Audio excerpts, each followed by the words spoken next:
Good to see everybody. Just a couple things to start, and then want to take any questions that you have.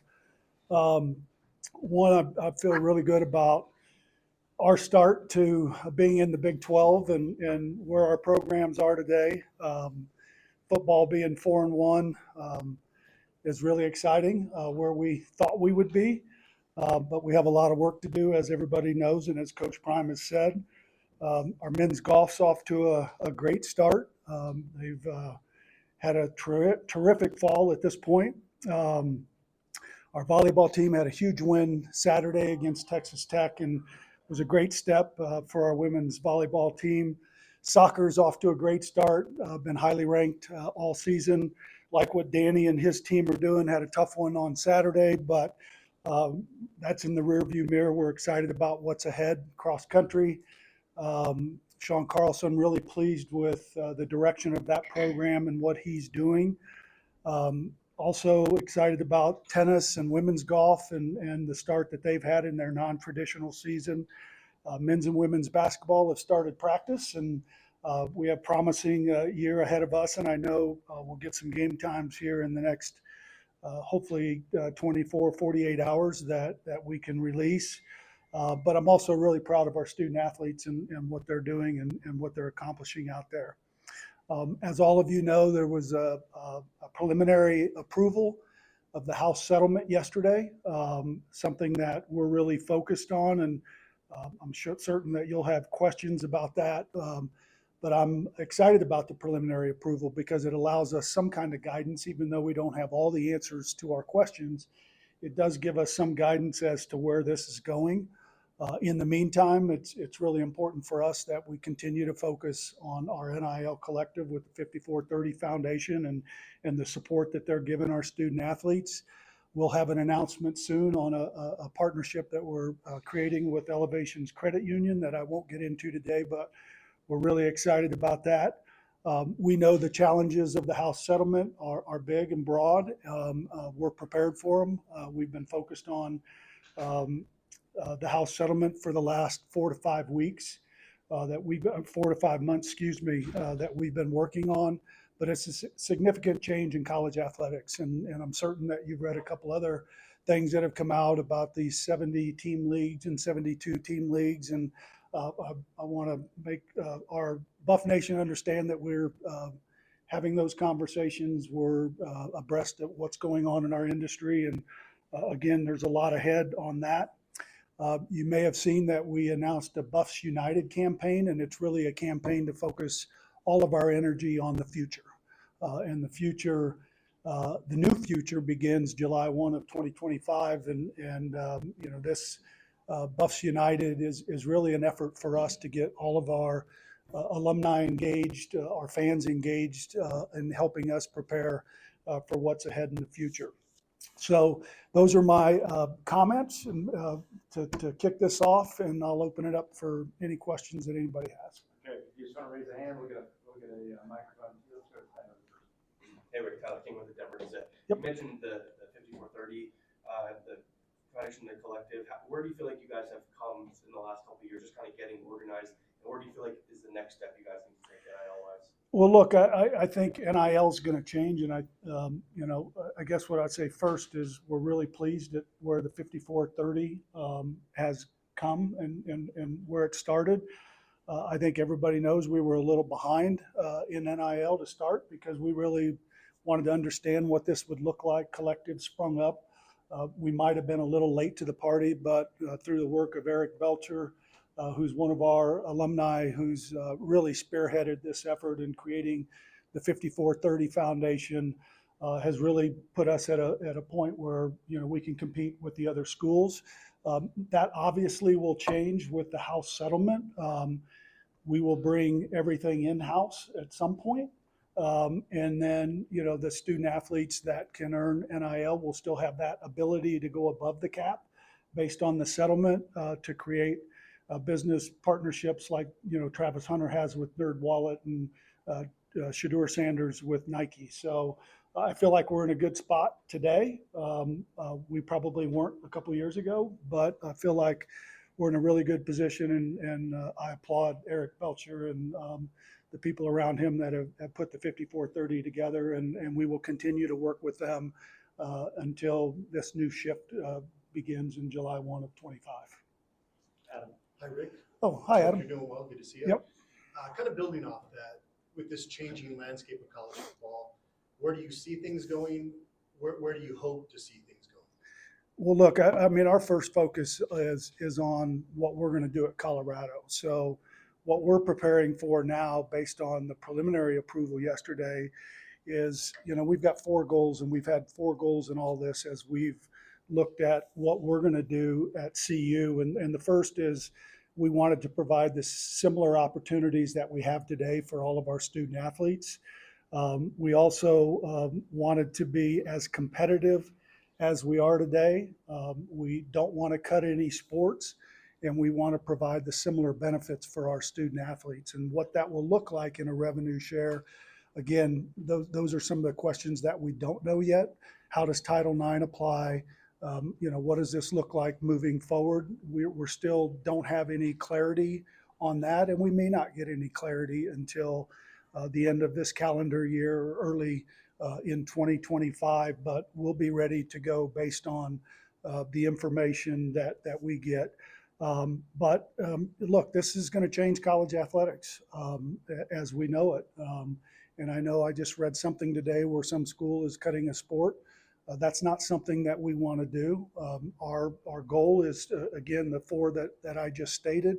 But we want to support our student athletes and our programs at the highest level, because we want to compete at the highest level. And where that goes in 5 years, we want to be a part of that. So this is a next step into being ready for that next thing, and whatever that next thing is. But college athletics is changing, and we're on top of it. And we want to do what's right for CU, and our goal, as I've talked with the regents, our president, and our chancellor, is we want to compete at the very highest level, and we're going to do everything in our power to be able to be in a position to do that. Good, Pat. Hey, Rick. Oh, Pat Rooney yep. from the other camera. How is your office going to kind of tackle the matter of roster expansion and limitations on the roster? And, obviously what it means for one sport may not be the same as what it means for another sport. Yeah, and look, what I would tell you is that, we've always been in compliance with Title IX, and as we look at roster limits, when you look at opportunities, that applies to Title IX. So we will make sure, I think we're 52% male, 48% female in the campus census, the last report that they had, and so we'll have those opportunities that will fit in there, and that all comes under the roster limits. I would tell you that those are the roster limits at this point. We may not go to the limit in some sports, we may in other sports. That's something that we're working through, but when the dust settles, it'll be in compliance with Title IX. Mark. Yeah, Mark. Hey, Mark Kislin, Denver Gazette now. I guess 5 years ago, we couldn't predict where we'd be today. Do you believe that 5 years from now, there'll be a Super League or something like it? And then I have a second part. Yeah, I guess what I would say is nothing surprises me on where this industry is going. We are going to prepare for what we believe is next. And does it go to a bigger conference? Who knows? I do know that there's TV agreements with all the different leagues, and those don't start becoming renewable until the end of this decade in 29-30. So does it go that long? I don't know the answer to that question, but whatever it is, we're going to be in a position that we'll be prepared for it. Okay, so I guess the 2 follows are, how much better position do you think you are than you were 2 years ago for the future? And because you're so very good in Olympic sports or cross country, soccer, skiing. Ski, yep. How confident are you that 5 years from now that those programs will be healthy and present at the university? Yeah, look, I mean, do I think we're better positioned today to answer your first question? Yes. We've always, said that we need football to elevate our program. And we all know the importance of football in the Power Five, and we need football to be successful. We've got a lot of work to do. We still got a long season ahead of us in football, but I like where we're positioned today.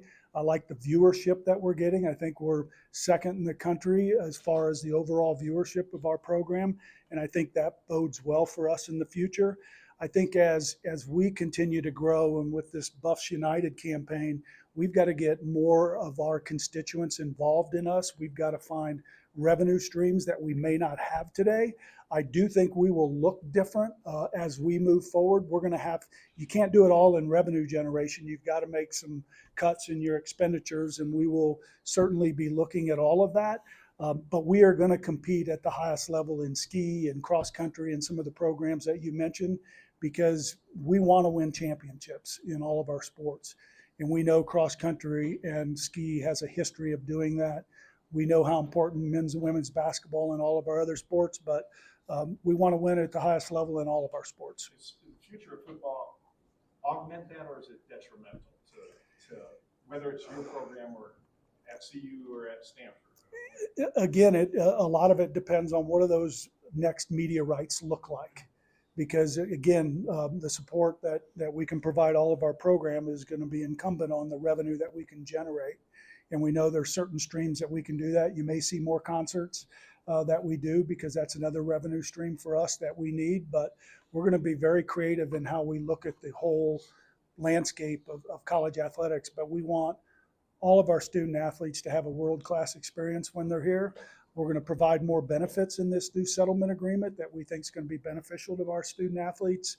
So we're going to continue to invest in success, and the success lies in our student athletes. Right. Eric, Right. 7 straight games and counting on national TV for you guys this year. Just curious how you kind of quantify the value of that for the department and also for the university. Well, look, I think it's significant not only for our department, but for the university, Boulder community, and in some ways the Front Range. When you have that much viewership on your program, it certainly means a lot. It lifts up all of our programs. And the fact that in the first time in our history, we've been on all 4 major networks and ESPN is significant. And I was here in the 90s, and I think CBS was really the only one that covered us every week back then, if my memory serves me correct. But the fact that we're on these major networks is really valuable to our department. It's valuable to our conference, and it's valuable to our community as well. Hey, Rick, Oh. Brian Halpern, Daily Camera. Hi, Brian. The first time since you've been AD, you have a new chancellor to work with this year. Just curious how that transition's going with the chancellor, and the support you're feeling from him in athletics. Well, look, I think the support, I'll go to the chancellor in a second, but the support that we have from our regents, our president, and our chancellor are very aligned. And we've had a lot of discussions throughout the course of this whole change with the House settlement and all of that. And I would tell you, Chancellor Schwartz has been an incredible support for us at this point. We've had a lot of discussions about what it looks like. He's been to Penn State, North Carolina State, Florida State. He understands what big time college athletics can do for a university. And like I said, our regents, our president, and our chancellor have been incredibly supportive. Did you know him in Illinois? I did not know him at Illinois, but that's probably good. Okay. Yes. Just with the revenue sharing and all this new stuff coming with college football, how does that impact your guys' plans to, stadium upgrades, CU event center upgrades, stuff like that? Well, I think we have to look at this holistically, because we do know that we have some infrastructure needs that we have, particularly on the west side of our football stadium. The basketball arena hasn't been renovated for a number of years. There are certain things that we have to do, and that's why it's important for us to become a little broader in our approach on how we're going to generate revenue, because those are things that we have to do in the very near future to be able to be successful. And we do know, based on building this building, the Nerd Wallet Club, the Crawford Club, the premium seating areas have been really impactful for us. They're all sold out for the next 3 years. We don't have any premium inventory in basketball. We need to create some. And we need to create more premium inventory in our football stadium to be able to grow that revenue. So we'll be looking at all those things holistically as we look to what our future looks like. Okay, time for just a few more, Jason. Morning, Rick. With the influence of Coach Prime and your experience with the Texas Rangers, any of this news present an opportunity to bring baseball back to CU? That's always the first question I get when I'm out speaking to our alumni. But, look, I'd love to have baseball. I'd love to have, if you have baseball, you're going to have softball, right? I mean, from a Title IX perspective. So that's something I'd love to have at some point in the future, but it's not something that's going to happen in the near term, in my opinion. We've got other things that we have to fix. The first thing that we've got to do is we got to figure out how do we get to that 22%, and what does that look like, so we can start this next tranche of change in college athletics off on the right foot, and we'll be on the forefront of that rather than being a little bit behind like we were in NIL, and that's on me. It's not on anybody else. So. Okay.